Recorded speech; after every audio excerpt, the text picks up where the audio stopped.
we have three cohorts of students that we're testing. Those would be the ones who are from out of state and live off campus from the university, as well as the on-campus students who live in our resident housing. Those two big groups will be tested. Of course, within that, we have smaller groups of specialty clinical classes with our nursing and athletic training majors who will be going out into the hospitals in the area and schools, so they will be tested as well. Each student would arrive, and then they go through and sign releases. There's a release to sign so that their information can be shared with Jackson Laboratory as well as with the University of Maine, so we get the correct results in a timely manner. The second piece is a permission to treat, and that is signed for the clinicians here so that the student has given them permission to do the test. And the clinician takes a swab and would then have them open their mouths and do an oral pharyngeal sample at the back of their throat, and then they place that in a tube and seal it. Once they get to the lab, they are processed through, and within 24 to 48 hours, those results are provided back to the university, and those would be the ones that test positive. The negative results are placed in a database. Once this is completed and the results are known, the testing procedure would be over. While the student is waiting for those results, however, they will be quarantined. Another cohort of group that we are identified here at the university to test is also faculty, staff, and graduate assistants and teaching assistants arriving to campus from out of state this fall. That group will be contacted and tested at our testing facility under the same procedures that all students are operating under.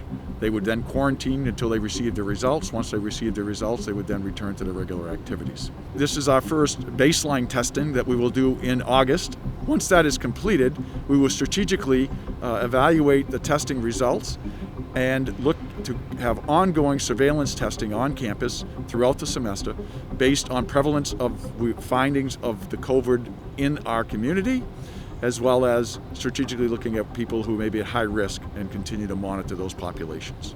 Once the student, faculty, or staff receives the COVID-19 test, they will be asked to self-quarantine. If it is positive, they will then be asked to isolate for 14 days. If it's negative, they would then resume their activities as normal. We are aware that the last group being tested on the weekend prior to opening of classes will have potential conflict with the first day of class. We are currently reviewing all those lists to ensure that we minimize the number of students who have face-to-face classes on those first 2 days. They will remain in quarantine until they receive their test results. During that time, they will have access to Wi-Fi as well as the academic hybrid classes. And the faculty is aware of those situations and will be notified of the students who are in this situation as we go into the first week of classes. The testing here at the University of Maine is at a higher standard than the current state guidelines. The University of Maine, due to the congregate living and the large number of students who live close together in our community, we are testing all students from out of state, regardless of where they originate from. Our goal with our testing program here at the University of Maine is to bring students back to campus safely and to provide them with the best academic experience this fall.